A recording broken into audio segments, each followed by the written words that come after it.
for every staff member we rooted for. Dad, you hit every cone. I didn't hit every cone. There was one that drove fans absolutely insane.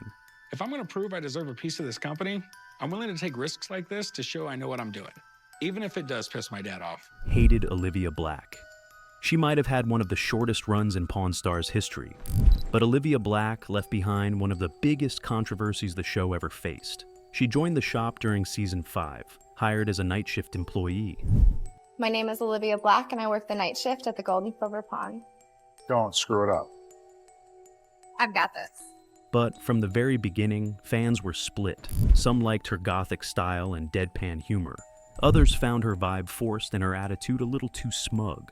And I hadn't actually realized exactly what I had applied for, so I was kind of blindsided when I found out everything that was happening. But things actually blew up off screen. News leaked that Olivia had once done adult-themed modeling. And suddenly, she left the show without explanation.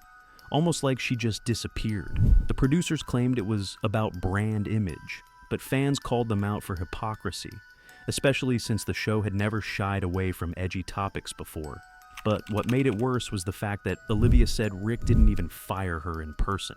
She was actually let go quietly behind the scenes, even though she still worked at the pawn shop for months after her final episode aired. But while Olivia left the show under a cloud of silence, this next guy became the reason people kept coming back. Loved Chumlee. Out of everyone in the shop, Austin Chumlee Russell was never supposed to be the star, but somehow he became the heart of the whole show. At first, he was just the goofy sidekick, the guy Rick and Corey constantly picked on for messing up deals. But behind the jokes was someone fans connected with. He got excited about the craziest finds. Rick's probably not going to be happy that I bought the Elon Musk. It's not a flamethrower, but I want to have a lot of fun with it. I don't care if I overpay. He defended customers, others brushed off. How about 31? All right, you got a deal? All right. 3,100. Meet me at the counter and we'll write it up. All right. And when things got tense in the shop, he was the one who'd diffuse it with a smile. But then came the legal trouble. Chumlee was arrested in 2016 on serious charges after a raid on his home. Austin Russell, better known as Chumlee, is in jail tonight. New at 11, owners of the pawn shop saying while they don't have details, they're here to help Chumlee however they can. Fans were stunned. Many thought this would be the end of his time on the show. But instead of spiraling, Chumlee bounced back. He stayed out of the spotlight, worked on himself, lost over 100 pounds, and returned to the shop with a new attitude. So here we are, over 150 pounds. I feel great. I'm living much better, and I just have to make sure what I eat. I don't deprive myself of anything, but if I want something that's not healthy, I just have a couple bites. He wasn't perfect, but he never pretended to be. And that's exactly why fans never stopped rooting for him. Chumlee gave the show its heart, but this next guy gave it nothing but headaches. Hated Corey, Big Hoss, Harrison? Corey Harrison was the one fans couldn't decide whether to love or hate, but the latter almost always won. At first, Corey came off like the future of the pawn shop, Rick's son, the heir, the one being groomed to take over. But with each season, that promise started to wear thin. If I'm going to prove I deserve a piece of this company, I'm willing to take risks like this to show I know what I'm doing, even if it does piss my dad off. He got cocky with customers, brushing them off mid-sentence. He'd cut deals without listening, then blame others when the item flopped. And, well, he was just straight up mean. I don't mean to sound like a d***ly, but your interior is shot in this car. It's going to have to be redone. You can do it. I'm not. Did you think the electrical tape on the molding was going to fool me? No, but I was hoping. Even Rick called him out for being lazy, especially when Corey tried to dodge tasks or skip work entirely. And when he did step up, it usually came with arguments, either with his dad or Chumlee, or both.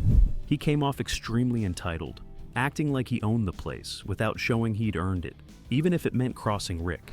I'm not sure yet, man. Make me an offer. The framing would be about $1,200. You think you'd be able to work something out for me? I'll do a $1,500 for it. $1,500? Okay, I could probably do $1,500. I sold it to him for $1,500. You sold the other poster? Yeah, dude, No, go back to the frame shop and get it back. Even in interviews, he'd brush off criticism by saying fans just didn't get it. But that was the problem. Viewers did get it. they just didn't like it. But while Corey struggled to earn respect, this next guy already had it, long before the cameras ever showed up. Loved Rick Harrison. From the very first episode, Rick Harrison proved he was the show. He knew the value of everything: coins, weapons, history, people. And while others lost their cool or cracked jokes, Rick kept the business running smoothly. Fans respected him because he didn't fake excitement. When he did get fired up about an item, you knew it meant something. Whenever someone brings in an off-road vehicle, I get excited because I love off-road vehicles, and this thing looks awesome. When they first came out with these things, they weren't even made for off-roading. They were made for farm equipment. Next thing you know, they're making trick shocks for them and trick seats and roll cages. People are always tricking out their rhinos, and this one is no exception. He was calm, calculated, and brutally honest, especially when someone tried to outsmart him. But it was never just business for him. Rick was also the glue that held the shop together. He played mediator between Corey and Chumlee. Why would you do that? Go get him. Go get him. Give it a few minutes. Kept customers in check, and stood by the staff even when things got messy off camera. Whether you agreed with his prices or not, you couldn't deny he knew his stuff. And that's why Rick earned something more valuable than gold or silver. He earned trust. But not everyone in the shop earned that kind of respect. In fact, some cast members had fans asking, why are they even here? Hated unnecessary experts: Brett Malinowski, Steve Johnston. When fans tune into Pawn Stars, they expect expert opinions, not ego trips. And while most of the show's specialists added value, there were a few who did the opposite. Take Brett Malinowski, the so-called toy expert, for example. He was constantly accused of overhyping collectibles, slapping inflated price tags on anything, just to make a segment feel dramatic. You know, I get presented a lot of bogus pieces, and usually it sets off a fire alarm whenever I see a piece that's not legitimate. Then there was Steve Johnston. Fans couldn't stand how he talked to people, dismissing questions, brushing off Rick's doubts, and delivering his appraisals like they were commands, not opinions. If he decided something was cool, it was cool. You know, in like the mid-1960s, the cars were starting to evolve. We were used to the tin toys, or we were used to maybe like a Tonka that was just a stationary vehicle. Even Rick would give him side-eye when the numbers didn't add up. And while the show never directly addressed the backlash, viewers definitely did. People begged the producers to stop bringing these guys back. But if those guys made fans cringe, this next expert had them smiling from the second he walked in. Loved Jesse Amoroso. In a show full of appraisers trying to steal the spotlight, Jesse Amoroso stood out for the exact opposite reason. He didn't try to. He just knew his stuff. The Master Museum series that Gibson started was kind of like a showcase to show off the caliber of work that their workers can do. Every time a rare guitar or vintage amp showed up, you could count on Jesse to walk in looking like he just left band rehearsal, wild hair, rocker clothes, and a ton of knowledge. But the best part was that he wasn't just there to assign a price. He'd plug it in, play it, break it down for Rick and the viewers like a true fan of the craft. You should probably plug it in and make sure everything works. So you want to play it? Yeah, I want to play it.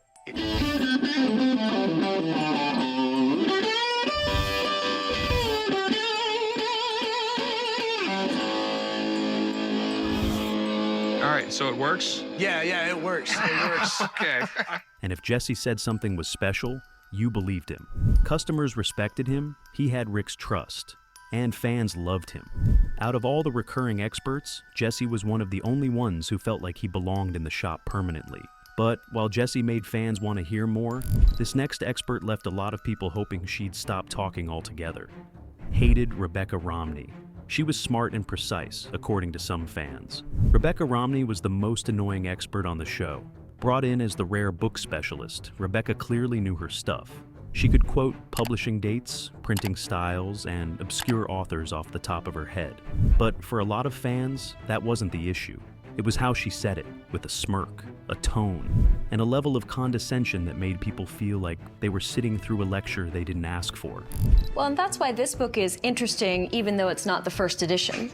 It's because it kind of shows the history of printing, how things would have been sold at this time. You get more of an eye into the things that you normally don't get to see. When she spoke to Rick, it was fine.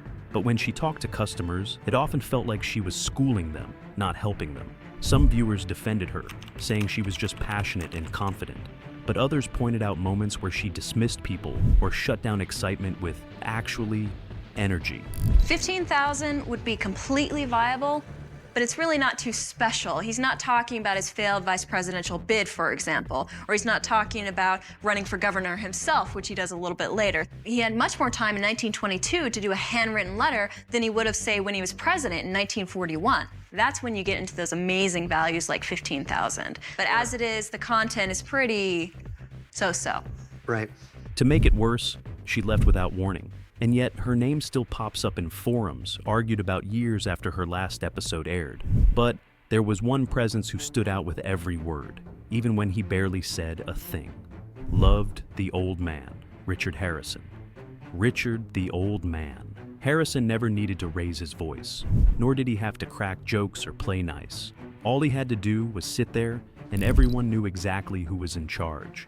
Along with being Rick's father, he was the backbone of the pawn shop. And from the very first episode, he brought a kind of quiet wisdom no one else could match. Buy silver, keep silver, sell silver, repeat. I love that one, Chumley. You said it, boss. Of course you do. If someone brought in junk, he told them straight up. If Corey or Chumley messed around, he'd hit them with a glare that said, "Try that again." But when the old man laughed, you felt it. My God. What are you guys laughing at? Chumley, What is wrong with you? that is probably the worst outfit I have ever seen anyone have on their body. I look stupid, but that's ridiculous. You guys ready to exchange gifts or what? All right, Santa, who's first? He was the perfect balance of no nonsense and heart. The kind of person fans grew attached to without even realizing it. Pretty good, huh? Oh my God. I wouldn't feed this to my worst enemy. Nowadays, kids eat rice cakes. What the f is a rice cake? It ain't rice, and it sure as hell ain't a cake. And when he passed away in 2018, it hit everyone who'd ever watched the show. With him, Pawn Stars lost its soul, and no one could deny it.